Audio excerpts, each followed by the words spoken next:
Okay, I'm going to go ahead and start. I'm John Haig, and I am the co-director of the Mosavar Rahmani Center for Business and Government. This is another seminar in our series, and we are extremely fortunate today to have two individuals with us. The first, who I will introduce, is Danny Roderick. I suspect many of you know Danny. He is the Ford Foundation Professor of International Political Economy at the Kennedy School. I will editorialize for a second. He's one of our superstars, in case you were wondering. He's published widely. I personally find his books incredibly useful. Economic Rules, The Rights and Wrongs of the Dismal Science, The Globalization Paradox, Democracy and the Future of the World Economy, One Economics, Many Recipes, Globalization, Institutions, and Economic Growth. He certainly has a broad perspective, and for an economist, he brings a very broad perspective considering political economy widely.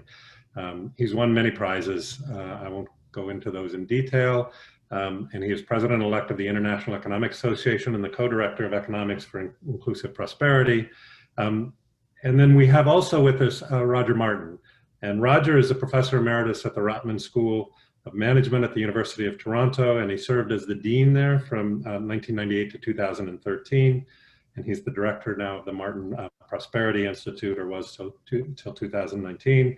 And the topic today, Roger has come out with a new book.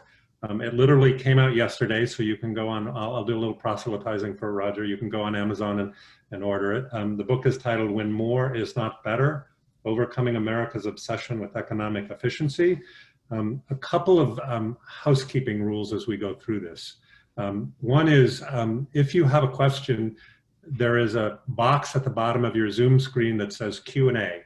And you can click that and post your question in the Q&A box, and we'll leave some time towards the end to have Danny and Roger take some of those questions. With that, I'm going to hand it over to Danny Roderick to have a conversation with Roger. Thank you very much, John. It's really a great pleasure for me to host this conversation with Roger. Roger is an old friend of mine. We were together as undergraduates at Harvard College. We graduated the same year, and we won't tell them what year. Won't tell him what year. We're old friends, but that doesn't mean we're old. And certainly Roger has managed to keep young. He's had an illustrious career, has been a leading management thinker and business guru, always on the top of the list of various sort of leading management thinker lists throughout the years. Has been Global Dean of the Year during the time he was leading the Rotman School at the University of Toronto. He's advised CEOs of leading companies like Procter & Gamble and Lego and Ford, and also has managed to find the time to write 12 books, and the latest of which is the subject of today's conversation. As John said, the book is titled When More Is Not Better, Overcoming America's Obsession with Economic Efficiency. As you'll see, it couldn't be more timely, although it was written pre-COVID. And as it turns out, the book was officially released just yesterday, so it's hot off the press. So I'm really looking forward to listening to Roger. I think what we'll do is Roger will speak for maybe 15, 20 minutes, then we'll have a little bit of a conversation, go back and forth, and then we'll open it up to Q&A. Roger, it's yours. Well, thank you very much for that introduction, and it is great to be doing something with you again, Danny. As you say, we go back a long way, and I've always watched your career and admired your prodigious work. So When More Is Not Better, Overcoming Our Obsession with Economic Efficiency. That's the title, and I want to go back in history a little bit and argue that we've been on a march for quite some time in America on the topic of efficiency. And if anything, it started with Adam Smith, who wrote the year of the founding of this great country, as it turns out, 1776, where he talked about efficiency in a pin factory. If you divided labor and had some people making shafts of pins, others heads of pins, and others putting them together, you'd be more efficient than if one person did it all. He was followed, importantly, by David Ricardo, 40-ish years later, who argued that those Portuguese folks should, because they've got great sun, should grow grapes, make wine. The Brits with their clouds and cooler weather should raise sheep, make wool, and trade with one another, because that would be more efficient. This entered the world of management in the early 20th century with Frederick Winslow Taylor, Taylorism, scientific management, where he said if you use time and motion studies, you could figure out how to be still more, ever more efficient in your operations. And the post-Second World War, W. Edwards Deming taught us how to think about a system and being able to make that system higher quality with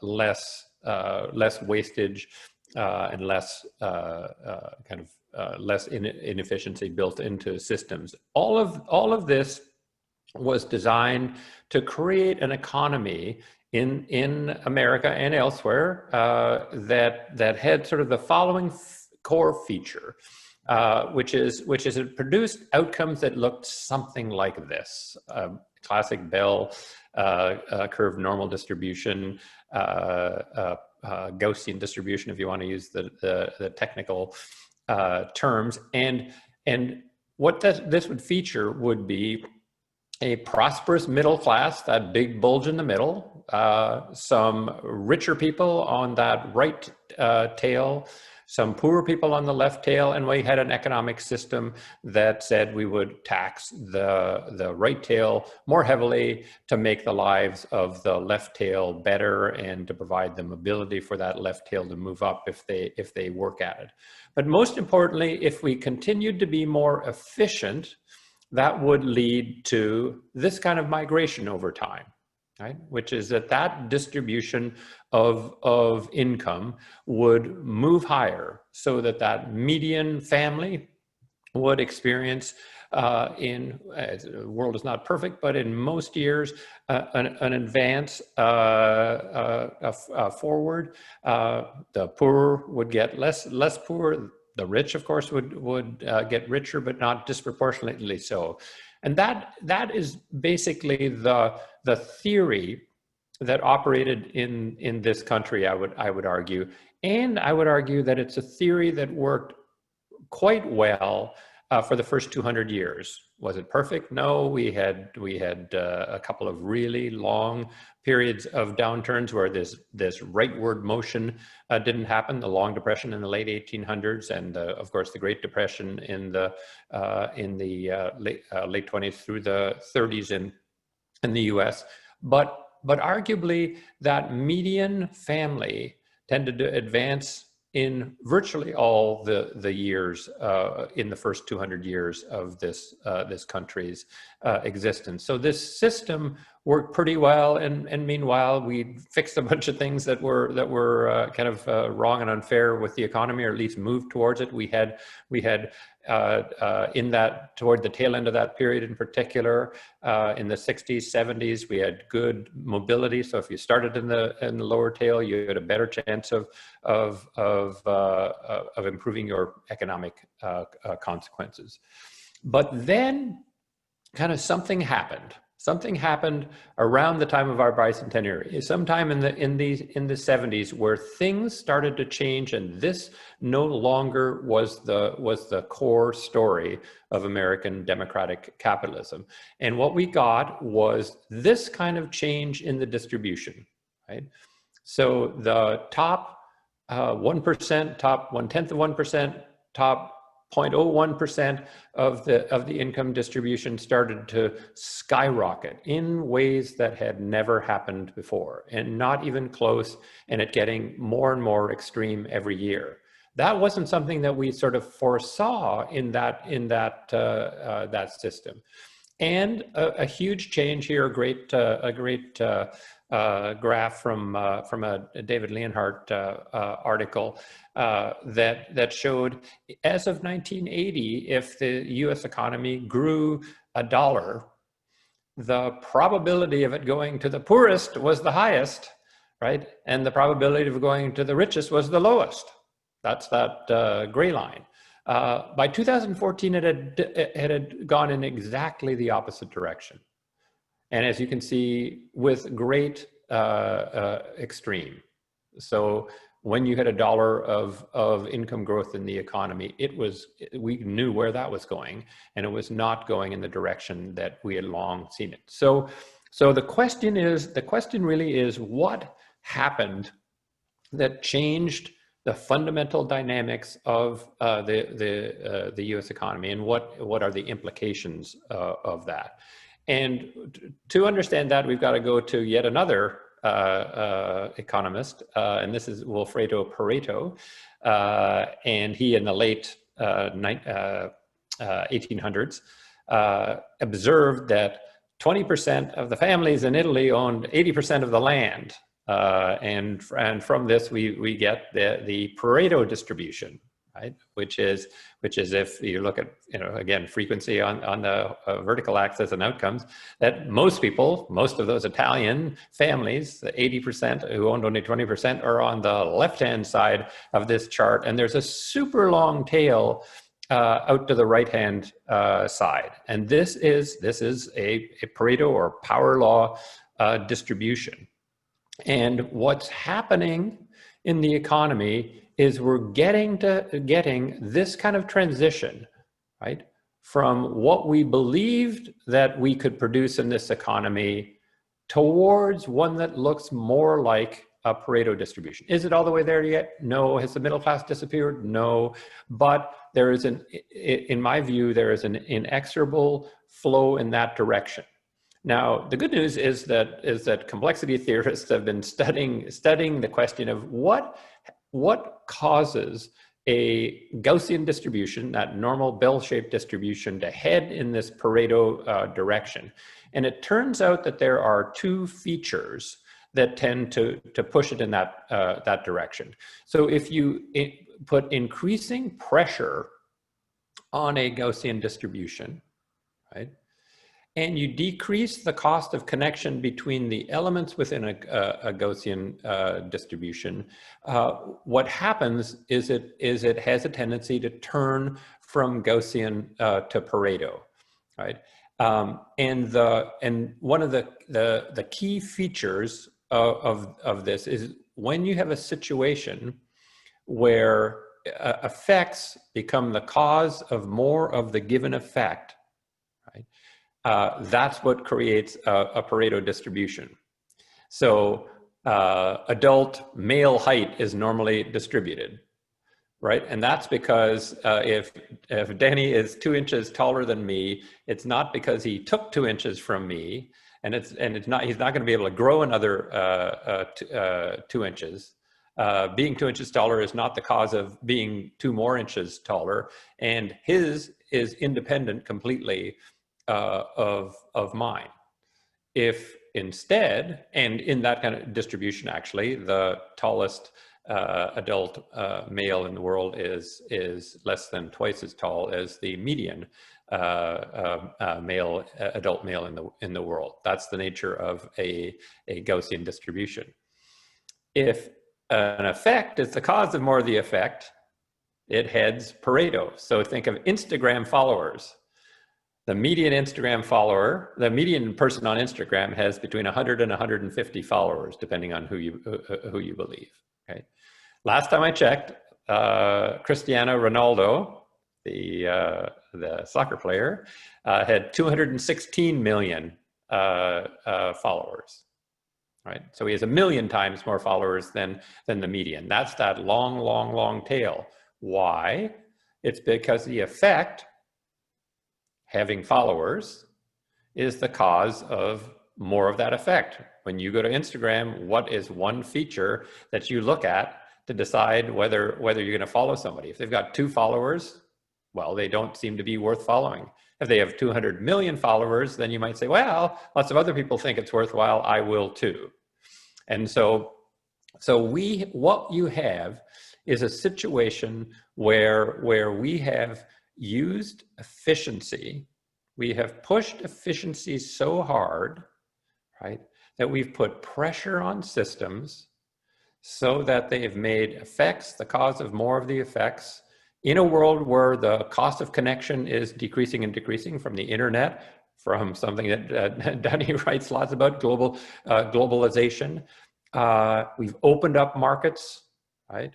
And we have this doctrine of more and more and more pressure is good for markets. We deregulate them, we open them up so that there's more pressure on them, and we're accidentally getting Pareto distributions. We didn't ask for them, but we're getting them. That's why this inequality is rising to such an extent. That's why, and interestingly enough, inequality, the difference between the median, the 10th percentile, lowest 10th percentile person, and the median hasn't changed very much. The difference between the 50th and the 99th has changed dramatically. That tail is lengthening, right, as we have applied more and more extremes of pressure to the economy, pressure for more and more efficiency.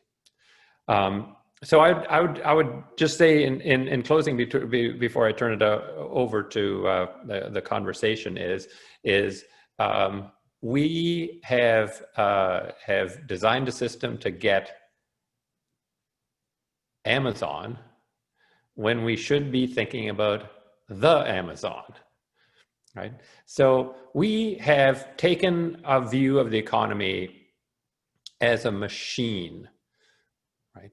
It's a machine that you can break into little pieces, use efficiency to optimize every piece of the puzzle, and add it up, and we expect it to function the way we would like it to.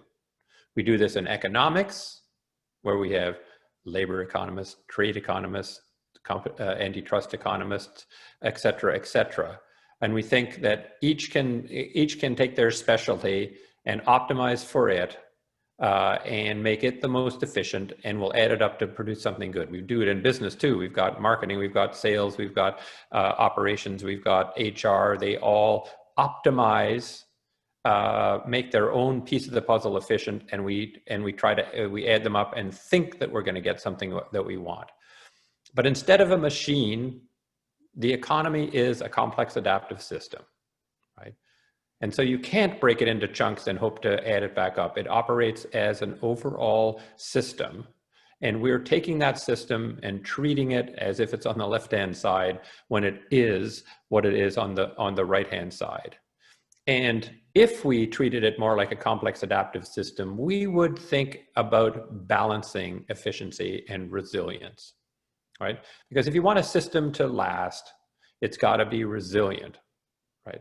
You can be more efficient, and I wrote this book before and put it to bed before COVID, but you can say, and there are lots of studies now coming out on this, that hospitals were getting rid of excess nurses to make sure they had absolutely the most efficient possible staffing, not buying PPE because you didn't want it sitting around in storerooms taking up working capital, so that we had no resilience and all efficiency.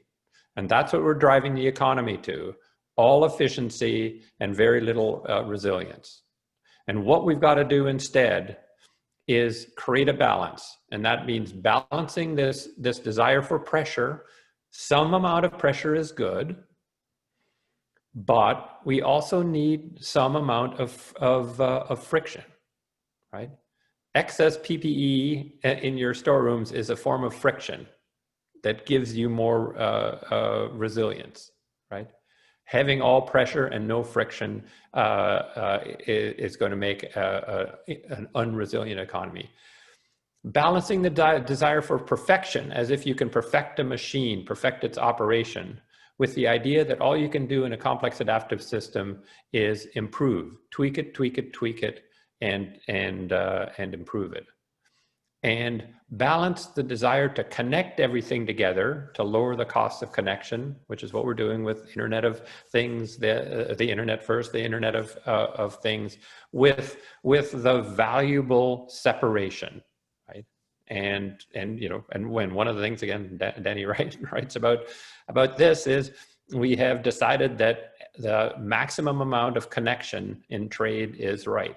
There's no limit to how connected we should be in trade.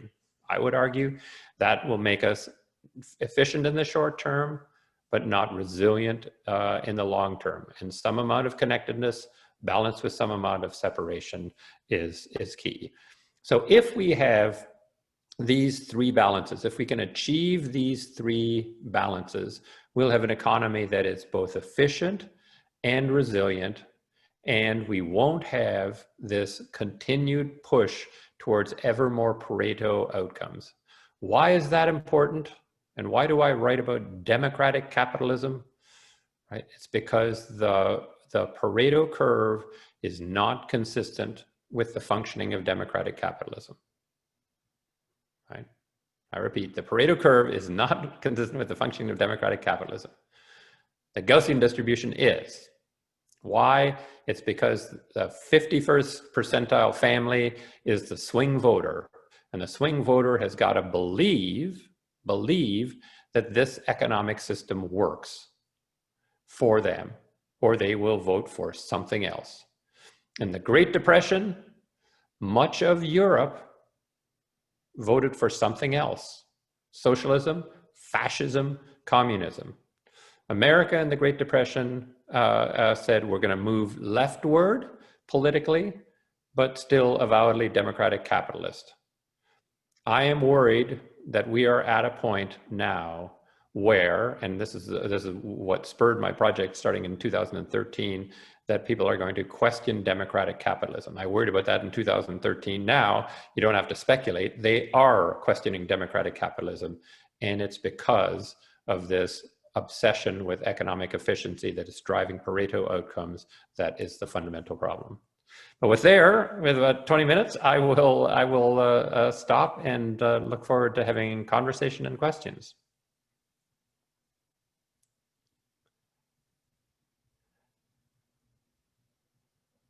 And I wonder if Danny has disappeared off the screen. I think we have lost Danny temporarily. I'm sure he's trying to get back on. So while we're waiting for Danny. Yeah, John, thoughts, questions? Yeah, no. I'm happy. Well, first of all, I think this is an incredibly important topic at this point in time in particular. And so your book is both timely and incredibly important. And there are some questions that have come in which I'll turn to. But, you know, I don't want to turn it too quickly to the COVID issue. But I'd be interested in hearing your perspective on how COVID has potentially either accelerated what was an existing trend or creating a new trend around some of these issues. And in particular, for example, Danny in his work talks about democracy, the economic system and capitalism, and globalization, and how you can't have all three. And I'm simplifying that, but basically you can't have all three. Yep. And you're kind of adding to that, but I'd be curious to hear your perspective on what you think the impact of COVID is on this efficiency resilience trade-off in the movement towards a Pareto system. Sure. Well, I do think, I mean, that in some sense the book forecasts this, right, which is with an excess of efficiency, we'll be less resilient, and we were not in a resilient position when COVID hit, either in terms of PPE or as it turns out, emergency nursing staffing. I mean, our nurses did an awesome job, but there just weren't as many of them as needed because all the hospitals had been on a 20-year path to be ever more kind of efficient. So one part of COVID is it's an illustration of this problem, but I also think it just any time where there's a giant crisis like that, whether it's the Great Depression, whether it's the global financial crisis, whether it's COVID, I think it does cause people to question, is the system kind of working? Is this a system that I should be fully supporting, or should I be thinking of alternatives? And so I do think that COVID is the American experience of COVID is causing people to question. So I think it's doing that. For sure. I think there are then some. Oh, welcome back, Danny. There are some additional specifics about it. The fact that it came from kind of China and it spread in some sense thanks to the degree to which the world is mobile and people are flying all around, has given people a pause about how much we've connected economies together. It's certainly given businesses lots to think about in terms of global supply chains. So I guess I would say the jury's out on where that heads, but it's certainly got people thinking about a lot of the things that I think I bring up as challenges in the book. So I will, while Danny gets situated and sorted, just to follow up, I mean, obviously some countries seems to have been more resilient than other countries in addressing this crisis. And I don't know if you've had a chance to think about that. It may be too premature. Why do you think some countries actually were more resilient, others less resilient? Yeah, that one I guess I'm a bit of a statistical geek on these things, and on that one I'm fairly wary about declaring too soon, right? So I don't think we've done the multiple regression analysis to answer the question, what are the determinants of things like number of deaths per million population, right? Like, I mean, you can probably tell from my accent, I'm Canadian by birth, though I live in the States now. And you get a lot of crowing in Canada about how great Canada did on this, on handling Corona. And I'd like to believe that's true, that it's just exemplary Canadian performance. But Canada is a vastly spread out country with hardly any people in it, and only one major population center of any consequence, right? Montreal and Vancouver aren't even big cities. Sorry, you guys up there, but it's true. There's only one, and they're spread out kind of enormously. And Toronto is, for those of you who haven't spent time there, feels more like Minneapolis than it feels like New York or Chicago. It's a spread out city that isn't dense. So there's a whole bunch of features that go, I think we're going to be able to look back retrospectively and say there might have been some policy responses, but a lot of them have to do with geography and density, and we haven't unraveled them yet. So I'm a little bit leery of making too many assumptions about that. I'm going to turn it back to Danny. Can you see and hear me? Yes. Well, we had an electricity outage here, so I apologize. And suddenly just dropped, and now I'm on my iPhone. So I'm sorry I missed, and we probably have to turn to the audience also soon. But I wonder if you have very interesting ideas in the book about sort of how to move forward. Both policy recommendations for the governments, ideas for businesses, for ordinary people. If John hasn't already asked you about those and you haven't talked, can you give us a sort of a quick tour of some of those ideas? Sure. So yeah, I try to make this book different than many other books of this sort, where half the book is recommendations. And the only way you can get to be one of the 18 recommendations is if it's already being done somewhere successfully, or has been done somewhere successfully. So none of them are theoretical. But for public policy, since it's the Kennedy School, let's start there. I mean, my number one recommendation for governments is to write required revisions into every single piece of legislation. In a complex adaptive system, it is not possible to figure out what are going to be the consequences of your steps in advance. And you know, American politics is one of bare knuckle fighting in Congress to get something in place, and then once it's in place largely forever. And I think you know, Obamacare is a perfect case in point, right? The Republican Party ran for 7 years on repeal and replace. It had a Republican president, a Republican Senate, and a Republican House, and it couldn't do anything, right? And that's because we structure everything to be permanent in the U.S. I think that's just a dumb idea. And I look to my home country, Canada. Its most important banking legislation is something called the Bank Act, put in place in 1871. And it was put in place with a requirement for the government to do a thorough formal review of it and revision of it every 10 years. That actually was shrunk to every 5 years in 1992. And so I think it is no surprise that Canada sailed through the global financial crisis without any bank crisis whatsoever, because it has a constantly tweaked system rather than one that gets archaic.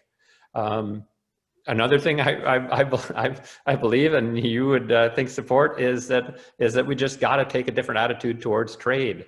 I mean, it just is not the unalloyed good. You know, surprise, surprise, Danny. I'm sure I'm telling you something you don't know already. No, just kidding. I mean, I agree entirely with what you say about trade. It's a mixed blessing, and there is a balance of connectedness and openness that we should be seeking. I think we've got to dial up antitrust policy again. Oh, and he went. Dial up antitrust policy again. Right? It is insane where we've headed on that. Over the 80s and 90s, across Democratic and Republican administrations, so it's not one or the other, we have adopted the efficiency defense for monopolization. Like, can you believe that? Like, to me, it's just insanity, right? So we put in place Sherman and Clayton to say, like, I don't care if it's nice for you guys that you've now dominated an industry. It's bad for the customers, and it's bad for things like long-term kind of innovation in the industry. And so we're going to break you guys up or refuse to allow mergers. Then 100 years later, we say, no, it's okay. If AT&T and Verizon could merge and take $20 billion out of their cost structure and have 80% market share of cellular service in the US, no problem, because it's efficient. Where on earth did this insanity come from? So get back to what was really kind of created the rationale for it, which is this long-term evolution of industries is better if they're not a monopoly. So those are some of the things that I think public policy makers have to do. Businesses have to just stop trying to make Slack public enemy one and reduce it to zero. They're doing it in the name of Edward Deming, who would be rolling over in his grave watching that, because he was a proponent of an optimal level of Slack. That systems work better when there's an optimal level, not a minimum level of Slack. And companies have got to think more like systems rather than be reductionist, and also pursue kind of multiple measurements, not just have one unitary goal, right? As Milton Friedman told them to have in 1970, and Mike Jensen helped out later in the 70s, ensconcing the notion that you should have one singular objective function. Nope, that is not how a complex adaptive system works, right? Does the Amazon have one objective function? I mean, Amazon does, but the Amazon, no. Do you as a person? Can I ask Roger before I get kicked out again, and I might, so I mean, how would you address the following criticism that the way that you're presenting it is that we got the wrong model of the economy and sort of so it was and then we made all these mistakes, and that's almost like a very technocratic view of things. We actually wanted to do the right thing, but we had the wrong model.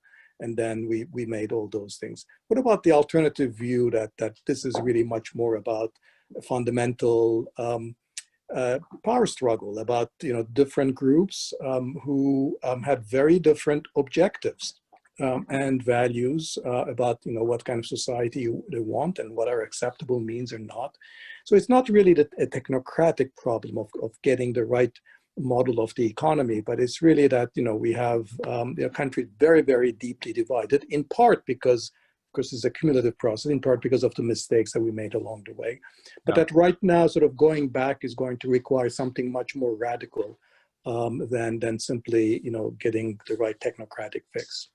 Sure. No, I mean, well, for starters, I would say it is plain and simply both, right? There's a model that emerged that I do not think was inspired by a power struggle, but was picked up and used by a group to promote their side of the power struggle. So it's a bit of both. I mean, for all I know of Milton Friedman, I don't think of him as having been dedicated to power dynamics, right? But he had a theory of the world that said, here's how you should think about the world. That became compelling enough that it got credence and was picked up by people who said, hey man, we can do something with this. So I guess I think you're right in the sense that there will always be power dynamics, and I guess I'm trying to think about if that is the case, can we have a more productive model that won't be as usable by one side or the other to have that be a cudgel that it beats the opponent over the head with. But I think it, you didn't say that, but I mean I could be accused of being naive if I think that the changing the model itself will solve the problem. I don't, but I think it's a step that we need to take in the right direction. And if we don't, my view is that another a political model kind of will take over, right? So I think I don't think it's impossible that America could become a socialist country. I don't think that's at all impossible, and that there would just be massive expropriation of the wealth of the people in the tail. Do I want that to happen? No, I'd rather have us figure out how to fix democratic capitalism, because I'm partial to it. But it's no longer an impossibility in my view. I don't know what you think. What do you think? You're more adept at the political side of it. I would have thought that I agree completely with you that the models of instruments for the exercise of human certainly wasn't thinking about, probably had this sort of view that he was advancing society's interests broadly. But certainly, that market-driven view, made the demands and policy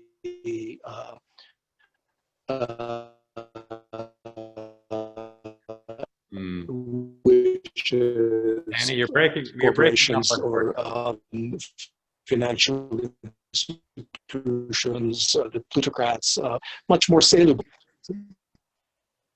So Danny, we're having a really hard time just hearing your comments. Yeah, I probably will, but we probably should pass on to questions. So Danny, I'm happy to pick up. We have a number of questions that have come in, and I'll try to work through those.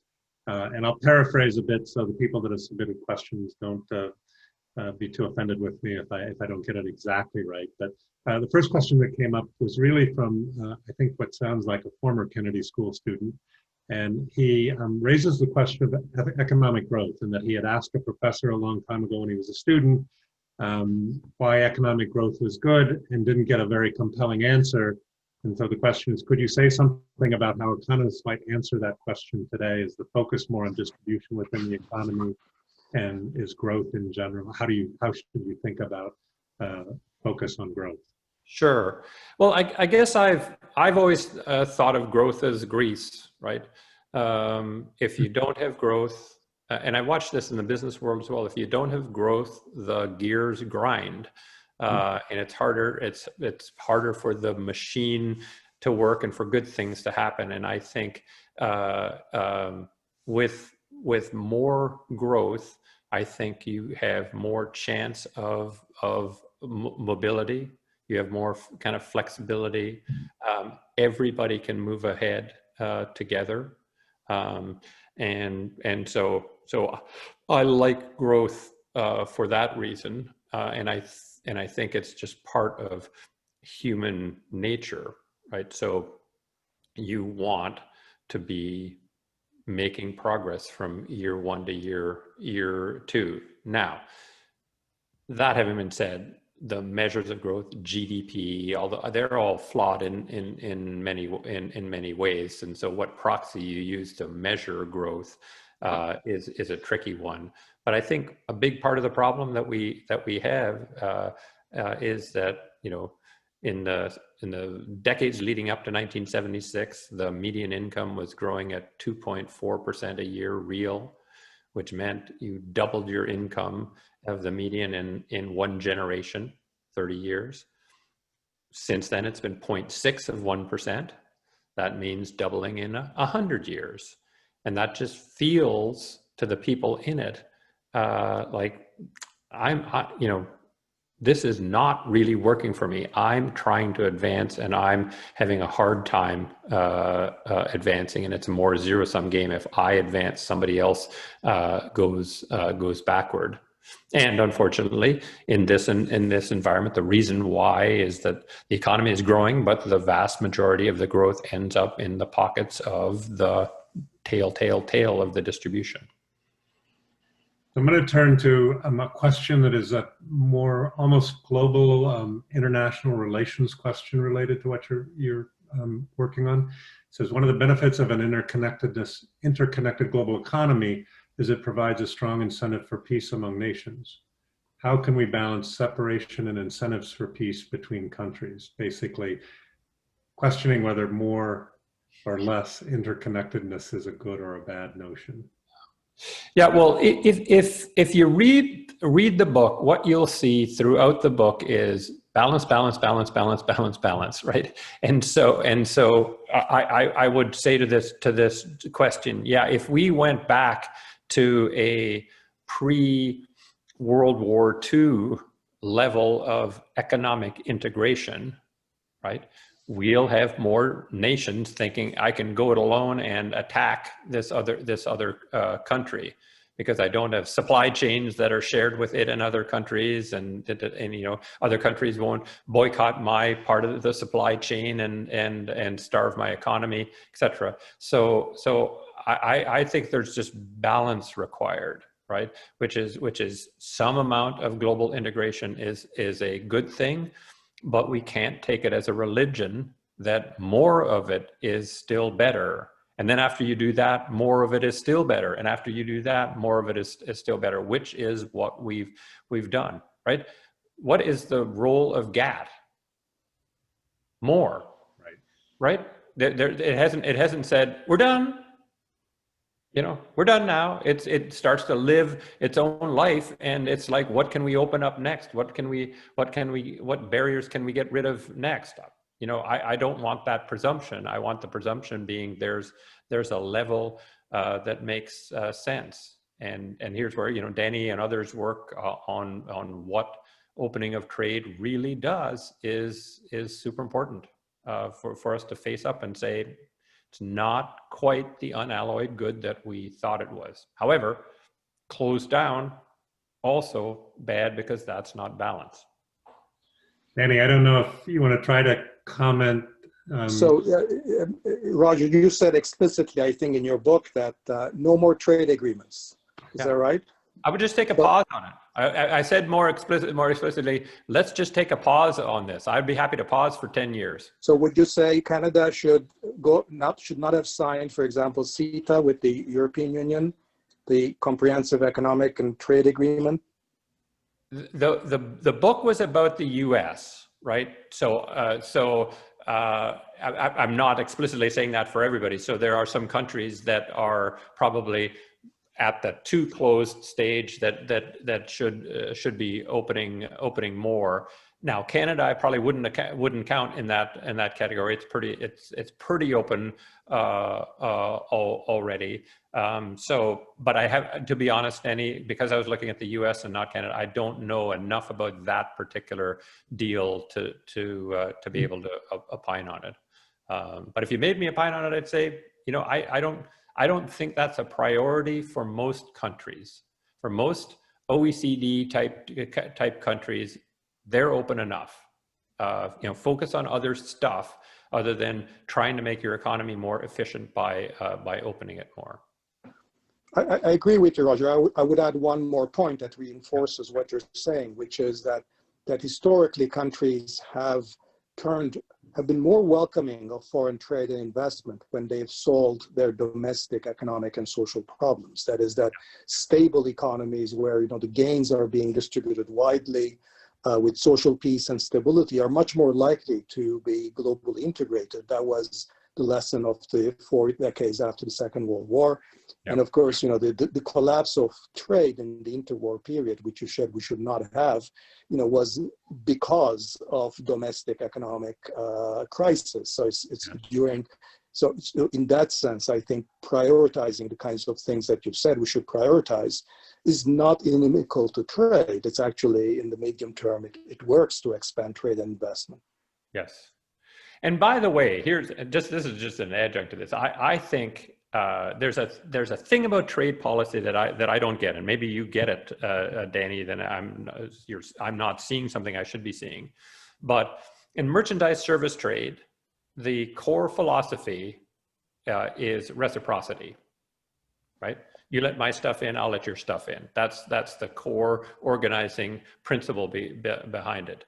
Then you go to FDI, right? And it's a completely different framework, right? Is it net good for us to have your company come buy our company, or a company in a Chinese company come buy our U.S. or Canadian company? Why? If reciprocity is good for merchandise and service, why isn't reciprocity the standard for that? And here's where I think it's insane. It's insane that America lets foreign companies buy our companies when that country wouldn't let the opposite happen, right? That's adherence to this sort of openness that I think is completely unhelpful. Why? Why is it a different standard? It's a very radical thought, Roger. I mean, I think economists would say that the reciprocity. I mean, David Ricardo, his point was that, of course, you don't need reciprocity. That it would be in the interest of every country to open up unilaterally.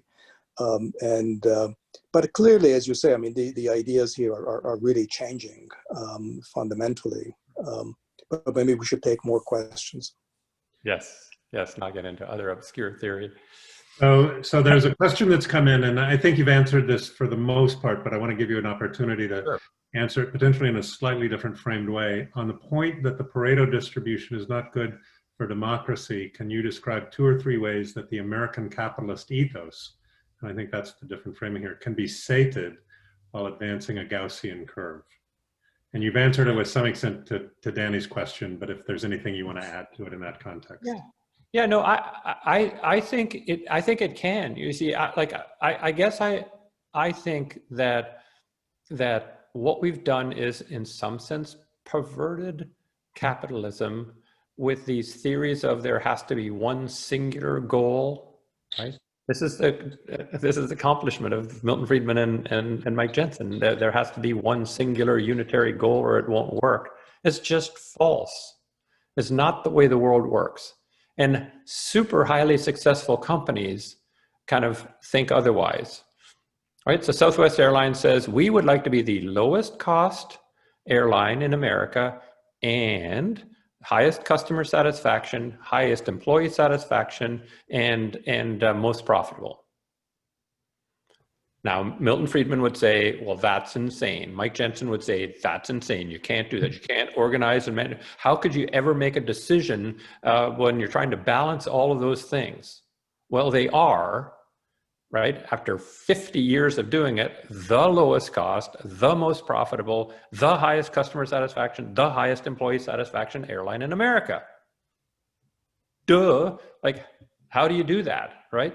Well, you do it by acting like you're real, right? Do you walk around, John, and say you have a singular goal in life that enables you to make decisions, and otherwise you can't possibly make a decision? No, you have to balance decisions and think about the broader, longer term perspective. So I think we've just perverted a side of capitalism to these insane laws, you know, not laws, and the sort of kind of rules of thumb in our head, and you know, it's harder. What I've described to do is harder, right? It's harder for somebody to come up with a clever way of doing what Southwest did, but it's not undoable. Costco does something something similar. Four Seasons does something similar. There's lots of companies that do it, but the refuge of scoundrels is, oh, it has to be a single unitary thing. Otherwise, life as we know it will end. Cats and dogs will be sleeping together, and it's all over, right? That's childish. So, as a natural extension of that, you've talked about the perspective of the system as a whole and the need for systems thinking and complex adaptive systems. The question that came in is, are the principles and ideas that you've laid out applicable specifically to companies basically in a discrete manner? Absolutely. And companies are just little complex adaptive systems living within bigger complex adaptive systems. And so it is utterly doable. It is not taught, right? That is not taught across the river from you, even though that's my alma mater, and I love a whole bunch of the people over there. Business education does not teach how to manage in a complex adaptive system. Flat out, full stop. It does a bit at MIT, thanks to Jay Forrester and John Sterman, their legacy there. But business education doesn't, and that's why companies don't, because they're all full of people who've been educated to believe in a single unitary objective function, into breaking things into individual silos and adding them up, a machine view of the economy, et cetera, et cetera. But it just doesn't have to be that way. And there are fantastically performing companies dotted across the economy that simply don't manage that, just reject that out of hand, and are wildly successful because of it. Danny, I want to make sure that if you have a comment you want to weigh in, just let me know. Yeah, I keep coming in and out, so I miss. I'll if you can take maybe one more question. So, as a natural extension of that last question, which extends a little bit, somebody wrote in, there's a lot of debate in the business world around stakeholder capitalism and reforming capitalism to make it more democratic. Given the political climate right now, do you think businesses can take the initiative to reform capitalism to make it more democratic? And this is actually, at least personally, I find this a very interesting question around the relative roles of government and business. And I know, Danny, you've written about, as opposed to stakeholder capitalism, I would frame it as very strong, clear governance structure and framework of the relationship between business and government. It's a regulatory structure, and it's a broader structure than simply stakeholder capitalism. But I'd be curious to hear both your reactions to that. Yeah, well, I mean, I think, again, it's a both answer. I do think the government created institutional structure for business matters, and I talk a bunch in the book about things about that I don't like and can be fixed.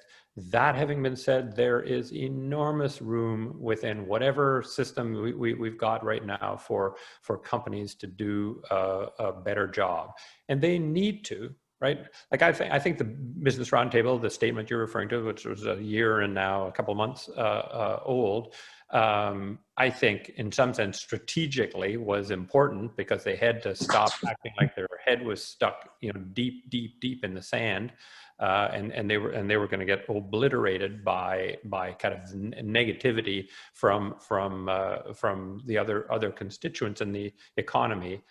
That having been said, I've been very critical of that, which is in the following sense.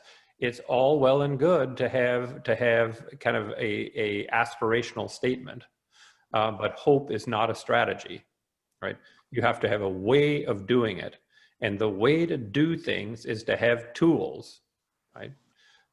The way humans work is that even if they want to do something, if they have no tool for it, they just won't, right? So, in business, there weren't many options traded before Fisher Black and Myron Scholes came up with the Black-Scholes option pricing theorem, because traders didn't know how to think about what the value of these things were. So how can you trade something you don't know the value of? Really hard. After that, boom, now there's more options being traded a day than the size of the global economy. Same with online advertising. There wasn't a lot of online advertising until Google came up with a tool for you being able to, if you're the Kennedy School, being able to say, was it worth spending $1,000 online? Yes, I can measure the number of clicks you got. Now it's one of the biggest markets, in the world, and that's why Google's $1 trillion company, because they provided a tool for doing something that people wanted to do, right? So the members of the BRT are not going to embrace in action stakeholder capitalism until they have tools for doing so. And the Business Roundtable should be working on both developing and sponsoring and endorsing tools. One that's near and dear to my heart, and I know it's near and dear to Denny's heart, because Professor Tan Zeynep is a friend of Denny's and a friend of mine. She's got a tool at the Good Jobs Institute for how you treat labor better and make more money while it's doing it. They should be endorsing that and say, the Good Jobs Institute has a toolbox, you should use the toolbox. It can't make anybody, but it can endorse things. It might want to endorse B Lab, the B Corp certification, and may want to endorse Ceres for environmental stuff. So they better darn well get to tools, because they're already getting lots of criticism for a hollow promise. Yeah, you said all that nice stuff, but you ain't doing a damn thing, is the criticism that they're opening themselves to if they don't get their act together. So Danny, you get the last word if you want it, and we're at the witching hour for everybody. For those of you who I didn't get to your questions, I apologize. There's a long string of questions. I know there's one about, does this apply to the developing world as well as to the developed world? We could be here another day answering. I apologize for that, but Danny, it's all yours. So so I'm afraid we have to stop here. I just want to thank Roger for being with us, and I really would like to recommend everybody in the audience to take a look at the book, because lots of great ideas. And I think if this is the future of the business community and the ideas that frame their behavior, I think there's something to be optimistic about. And thanks very much, Roger, for really broadening our thinking on these dimensions. Thank you. Well, thank you, Danny. Thank you, John. Thank you to the Center and the Kennedy School. I really appreciate the hospitality. I was telling John the Kennedy School was taking shape. It was a hole in the ground, and it was being built while I was there. So I always have these warm feelings about the Kennedy School, because I walked by it back and forth as it was growing up. So I really appreciate you having me. Well, let me add my appreciation to both of you. I thought it was just terrific, and it actually informed and changed my thinking a bit on some of these issues, and that's always nice when you feel like you've learned something. So with that, thank you, Danny. And in particular, thank you, Roger. And like Danny said, go buy the book. It's a good book. It's an interesting book. You'll enjoy it. Thanks, everybody, and enjoy the rest of the day. Thanks for joining us. Thank you. Take care.